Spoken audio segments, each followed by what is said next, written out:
ముఖ్యమంత్రి అసెంబ్లీలో మాట్లాడాడు, ఆయన వచ్చిన వెంటనే అమలు చేస్తాను అట్టెట్లా అంటారు అని అన్నారు.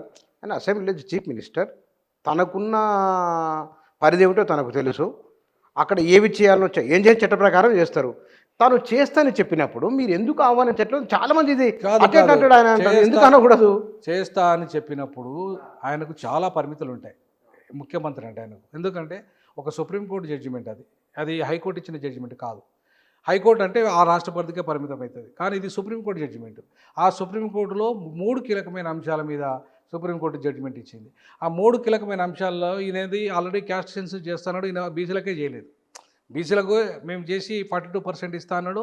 దాన్ని ఇంతవరకు అమలే చేయలేదు ఆయన. ఇవాళ ఇదే క్యాస్ట్ సెన్సస్ కూడా వీళ్ళకు కూడా చేయాల్సి వస్తుంది. ఇది చేసి ఆ క్యాస్ట్ సెన్సస్ డాటా తీసి, ఆ డాటా తీసిన తర్వాత దాన్ని క్రిమిలేని ఎక్స్క్లూడ్ చేసి దాన్ని అసెంబ్లీలో ఆమోదించాలి. దాన్ని అసెంబ్లీలో ఆమోదించి అప్పుడు నువ్వు తీసుకురావాలి చట్టం. ఆర్డినెన్స్ తెస్తావా, లేదంటే డైరెక్ట్ చట్టమే తెస్తావా? సో ఆర్డినెన్స్ తేవాలన్నా కూడా ఇవన్నీ కావాలి క్రైటీరియా. ఆర్డినెన్స్ తేవాలన్నా కూడా ఈ క్రైటీరియా అంతా అయితేనే ఆర్డినెన్స్ తెచ్చే పరిస్థితి నిలబడుతుంది. మళ్ళీ సుప్రీంకోర్టు పోతారు ఎవరైనా టక్కున తీసుకొచ్చిన. For example justice Ramachandra Rao commission report ప్రకారంగా అంటే మాదిగలకు 7%, తర్వాత అంటే మాదిగ మన మాలకు 6%, రెల్లీలకు 1%, తర్వాత ఇంకో మిగతా కులాలకు 1% ఇచ్చాడు కదా. దాని ప్రకారంగానే ఆర్డినెన్స్ తెచ్చితే చెల్లదు. అది ఎందుకు చెల్లదంటే అది ఒక 20 ఏళ్ళ క్రితం ఉన్న డాటా. ఆ డాటా కూడా పూర్తిగా కంప్లీట్గా సైంటిఫిక్ డాటా కాదు అది. సో కేవలము ఆ డాటా ఆధారంగా కనుక తెస్తే సుప్రీంకోర్టుకు మళ్ళీ వెళ్తారు ఎవరు? ఎందుకంటే మాదిగలే వెళ్తారు. 12% మాదిగలు ఉన్నారు ఇక్కడ. వాళ్ళకి 7% వస్తే తెలంగాణ మాదిగలు 12% ఉన్న వాళ్ళకి 7% వస్తే మరి వాళ్ళకు నష్టం జరుగుతుంది 5% రిజర్వేషన్ల. మరి కాబట్టి మాదిగలే పోతారు. మా 12% మేము జనాభా ఉన్నాము, మాకు ఎట్లా 7% ఇస్తారు, మేము ఎట్లా అంగీకరిస్తామంటాడు. అప్పుడు మాదిగలు పోతారు, మాలలు పోతారు. ఎందుకు మాలల కంటే మాలలు ఇక్కడ పోరు, ఇక్కడ వాళ్ళు పోరు. ఎందుకు పోరంటే వాళ్ళకు జనాభా కంటే 3% జనాభా ఉంటే 3 నుండి 4% జనాభా ఉంటే వాళ్ళకి 6% వస్తుంది. 4% జనాభా ఉంటే 6% వస్తుంది. ఇక్కడ 12% ఉన్న వాళ్ళకి 7% వస్తుంది. కాబట్టి ఇలా మాలలకు లాభం జరిగితే వాళ్ళు పోరు, కానీ నష్టం జరిగేది వరకు మాదిగలకే కదా. ఏ మాదిగల కోసం అయితే సుప్రీంకోర్టు జడ్జిమెంట్ ఇచ్చిందో వాళ్ళకే నష్టం జరిగితే ఇది అందుకే కదా ఇవాళ తెలంగాణ మాదిగలు ఎందుకు వ్యతిరేకించారు? చాలామంది తెలంగాణ మాదిగలు ఆ రోజు కూడా మేము చెప్పింది ఇదే. ఏది 2000 నుండి 2004 అమలైనప్పుడు కూడా మేము చెప్పింది ఇదే. ఏ అంశం చెప్పామంటే ఇక్కడ జనాభా వేరు, తెలంగాణ జనాభా వేరు, ఆంధ్ర జనాభా వేరు, రాయలసీమ జనాభా వేరు. సో మీరు ఒకటే ఘాటను కట్టకండి. ఎందుకంటే ఇక్కడ మాదిగలకు అనేది జరుగుతుంది, అక్కడ మాలలకు అనేది జరుగుతుంది. అందుకే మాలలు అక్కడ అన్యాయం జరిగింది కాబట్టి వాళ్ళు సుప్రీంకోర్టు పోయారు. ఎందుకంటే వాళ్ళ పాలు 12% ఉన్నారు అక్కడ, కానీ వచ్చేదంతా 6%. ఇంకా ఒక 6% నష్టం జరిగింది అక్కడ వాళ్ళకి.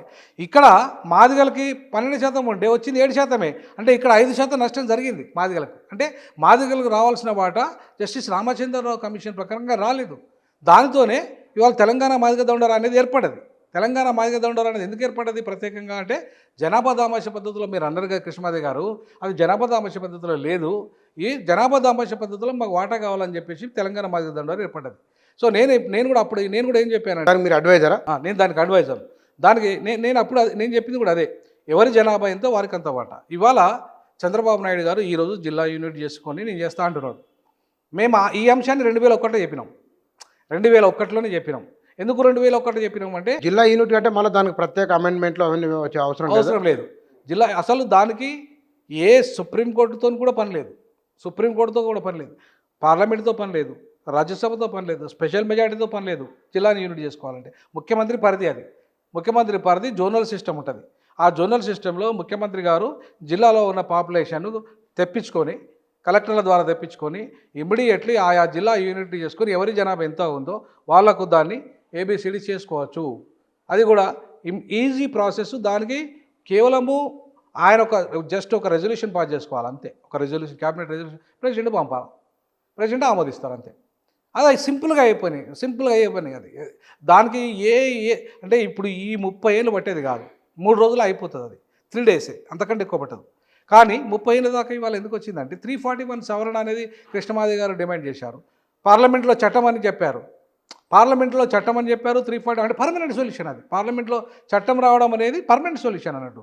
ఎందుకంటే 341 సవరణ చేస్తేనే ఏబిసిడి అనే అంశాన్ని మనం దేశవ్యాప్తంగా వర్తింపజేయచ్చు.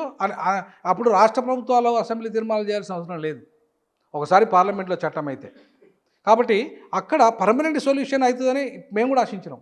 మేము కూడా ఏం ఆశించినామంటే పర్మనెంట్ సొల్యూషన్ అవుతుంది కదా, 30 ఏళ్ళ పోరాటం ఎందుకు అనవసరంగా దీన్ని టెంపరీ సొల్యూషన్గా తీసుకోవాలి అని చెప్పేసి మళ్ళీ ఇవాళ పర్మనెంట్ సొల్యూషన్ కూడా 371D ప్రకారంగా ఎప్పుడూ అయిపోయేది 3 రోజులలో. ఇప్పుడు చంద్రబాబు చెప్పే లెక్క ఆయన 341 ప్రకారంగా ఆయన చట్టం తెచ్చి ఇవాళ మళ్ళీ 371D ప్రకారంగా నేను పరిష్కరిస్తా అంటున్నాడు. అంటే కాంట్రవర్షియల్ అది. ఆయన చంద్రబాబు చట్టం తెచ్చి అది చెల్లదని చెప్పి సుప్రీంకోర్టు కొట్టేసింది. ఎందుకంటే ఆయనకు అధికారం లేదు. ఆయనకు అధికారం లేకపోయినా 341 ప్రకారంగా చట్టం చేసింది. ఎందుకంటే ఎన్నికలు వచ్చినాయి. ఆ ఎన్నికల్లో మాదిగా ఓట్లు కావాలి, మాదిగా ఓట్లతోనే హడావుడిగా జస్టిస్ రామచంద్ర కమిషన్ హడావుడి చేసి అప్రూవ్ చేసుకుని హడావుడి చేసిండంతా చేసి సొల్యూషన్ తీసుకురాలేదు. దాంతోనే సుప్రీంకోర్టు కొట్టేసింది దాన్ని. నేనేమంటున్నానంటే అప్పుడే చంద్రబాబు నాయుడు కనుక నిజంగా చంద్రబాబుకు చిత్తశుద్ధి ఉంటే ఈ తెలుగు రాష్ట్రాల ప్రజలకి 371D ప్రకారంగా 3 రోజులలో సమస్య పరిష్కారం అయ్యేది. అసలు వర్గీకరణ కొట్లాట దేశం మొత్తం తిరిగేది కాదు. ఇప్పుడు దేశమంతా ఇవాళ పాకింది. దేశమంతా అంటే ఏ రాష్ట్రంలో ఆ రాష్ట్ర సమస్య ఉంది లేదని కాదు. ఇప్పుడు అక్కడ దేశమంతా దేశం అంటే ఇది దేశమంతా పాకడం అనేది అంటే ఎట్లా దేశమంతా పాకింది అంటున్నారు. నాకు అది ఎందుకంటున్నానంటే మీరు ఒకసారి మందకృష్ణ గారి 3లో స్టార్ట్ అయిన ఉద్యమం డిమాండ్ ఏంది? ఉమ్మడి ఆంధ్రప్రదేశ్ రిజర్వేషన్లు వర్గీకరించండి అనే డిమాండ్ అంతే. ఆ డిమాండ్ ఉమ్మడి ఆంధ్రప్రదేశ్ సంబంధించిందే. అర్థమైందా? ఉమ్మడి ఆంధ్రప్రదేశ్ ఇప్పుడు ఆయన డిమాండ్ ఏంటిది? దేశవ్యాప్తంగా ఉమ్మడి రిజర్వేషన్లు వర్గీకరించండి. ఆయన ఉద్యమం ప్రారంభించింది దేనికోసము? ఓన్లీ ఉమ్మడి ఆంధ్రప్రదేశ్ సంబంధించే. అవును. ఆ ఉమ్మడి ఆంధ్రప్రదేశ్ సంబంధించిన పరిష్కారం ఎక్కడుంది తెలుసా? ఆంధ్రప్రదేశ్ ప్రభుత్వం దగ్గరనే ఉన్నది. అది 371D ప్రకారంగా చేస్తే అయిపోయే పని. ఈ చంద్రబాబు నాయుడు అప్పుడే ఈయన 371D ప్రకారంగా చేస్తే 3 రోజులలో సమస్య ఎప్పుడు అయిపోయేది. 30 సంవత్సరాలుగా ఎందుకు వచ్చిందంటే అది సమస్య పరిష్కరించబడదని చంద్రబాబు నాయుడు తెలుసు. 341 సవరణ ఈయన చేతుల్లో లేదని తెలుసు.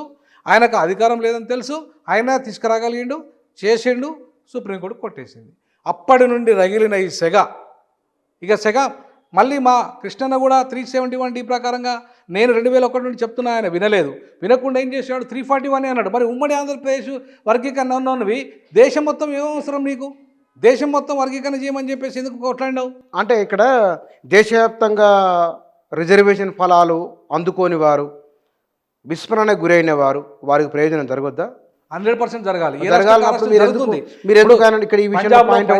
పంజాబ్లో ఆల్రెడీ వాళ్ళని ఇప్పటి నుండి అమలు చేస్తున్నారు. పంజాబ్లో, మహారాష్ట్రలో అమలు చేస్తున్నారు. తర్వాత ఉత్తరప్రదేశ్లో అమలు చేస్తున్నారు.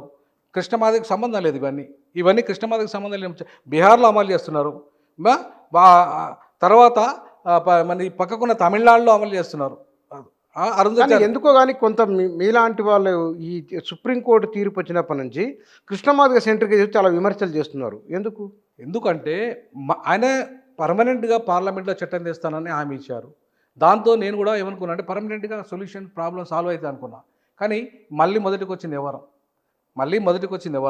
ఎందుకు మొదటికి వచ్చింది అంటున్న ఈ మాట నేను చెప్పాల్సి వస్తుందంటే, ఎందుకంటే 341 సవరణ చేయకుండా దేశం మొత్తంలో ఇది అమలు కాదు. అంటే ఇది ఇప్పుడు రాష్ట్ర ప్రభుత్వ ఉద్యోగాలు వస్తే కేంద్ర ప్రభుత్వ ఉద్యోగాలలో వాటా ఎప్పుడు రావాలి?